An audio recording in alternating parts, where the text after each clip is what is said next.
வணக்கம் நண்பர்களே.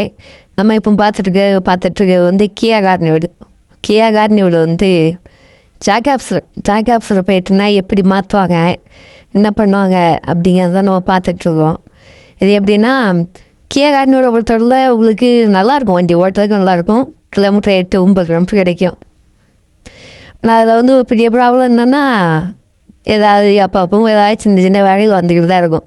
ஏன்னா ஓட்டங்கள் அதிகமாக இருந்தால் வளரும், ஓட்டங்கள் தான் வேலை கம்மியாக தான் இருக்கும். இது ஜாகாப்ஸில் போயிட்டுனா போய் நிறைய டக்குன்னு அடிச்சிட்டே இருக்கும். வண்டியும் அப்படியே ஒரு மாதிரியாக சைடாக இழுத்த மாதிரியே ஒரு ஃபீலிங் இருக்கும். நீ பிரேக் அடிக்கல, வண்டி லெஃப்ட்டு ரைட்டுன்னு ஒரு மாதிரி இருக்கும். அப்பவுமே தெரிஞ்சுக்கிற வேண்டியதான். சவுண்டு வரதுக்கு முன்னாடியே லெஃப்ட் ரைட்னு இழுக்க ஆரம்பிச்சிட்டுனாலே ஜாகாப்ஸ் மண்டையை போட்டுட்டு அப்படின்னு நினச்சிக்க வேண்டியதான். அப்படிங்கிற நம்ம வந்து என்ன பண்ணணும்னா, உடனே 4 ஜாகாப்ஸையும் செக் பண்ணோம்னா அவங்களுக்கு தெரிஞ்சிடும். ஜாகாப்ஸில் வண்டியாகவே உட்காந்துட்டு வண்டியே 2020 மாடலு, இப்போ 2026 ஆகுது. அப்போ 6 வருஷம் ஓடிட்டுல, அதனால் உட்காந்துட்டு. அதனால் நம்ம இப்போ என்னென்னா ரொம்ப சிம்பிள் தான். டயரை கலத்திக்கிட்டு அதில் இதை கலத்தி விட்டுட்டு டக்குன்னு அதை தூக்கி மாட்டினோம்னா முடிஞ்சு போச்சு. ஜாகாப்ஸை தான் ரொம்ப ஈஸியாக வேலையை முடிச்சிடலாம்.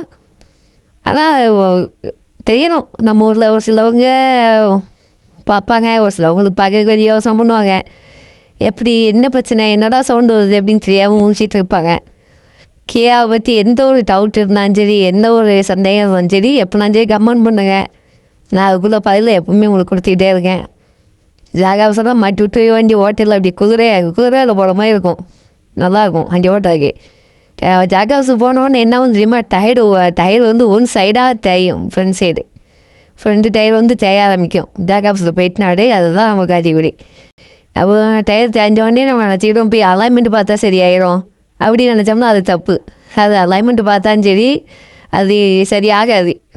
நானும் என்னடா இது எதுக்கான பிரச்சனை, வண்டி ஒரு 320 போயிட்டு கீழே பிரேக் அடித்தோம்னா வண்டி எப்படி ஒரு மாதிரி வைப்ரஸ் ஆகிற மாதிரியே ஒரு மாதிரி அப்படி ஆகும். அப்பவுமே யோசனை பண்ணேன், என்னடா இது எதுக்காக இப்படி பிரச்சனை வருதுன்னு. நானும் 2-3 மெக்கானிக்கிட்ட கேட்டு பார்த்தா ஒன்றும் தெரியல. அதுக்கப்புறம் நம்ம தமிழ் வேலைங்க அதுக்காகவே அவர்கிட்ட கேட்டதுக்கு அப்புறம் தான் அவர் நிறைய ஜாகாப்ஸு போயிருக்கோம் அப்படின்னு. ஜாகாப்ஸு போயிருக்குன்னு எனக்கு தெரியும். ஆனால் ஜாகாப்ஸு வேலை தான் அந்த பிரேக்கு கீழே ஒரு மாதிரி வாப்பிலிங்க அதுங்கிற விஷயம் எனக்கு இப்போ தான் தெரியும். அது அனுபவமே சிறந்த பாடம் சொல்லுவாங்கல்ல, அந்த மாதிரி இது ஒரு பாடம். அப்புறம் ஜாகாப்ஸில் மாட்டி விட்டுட்டு அதுக்கப்புறம் ஓட்டையில் அப்படியே ரதமாகவே இருந்துச்சு. சூப்பராக இருந்துச்சு அந்த ஓட்டைக்கு.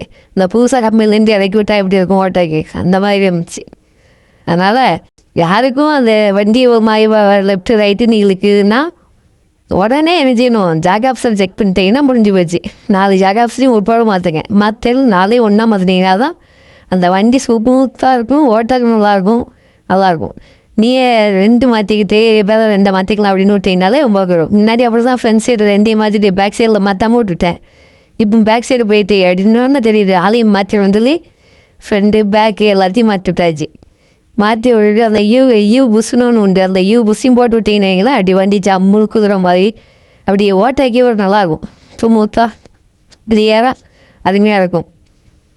கியாவை பற்றி எந்த ஒரு சந்தேகம்னாலும் சரி, எதுனாலும் சரி கமெண்ட் பண்ணுங்கள். உங்களுக்கு உடனுக்குடன் பதில் கிடைக்கும்.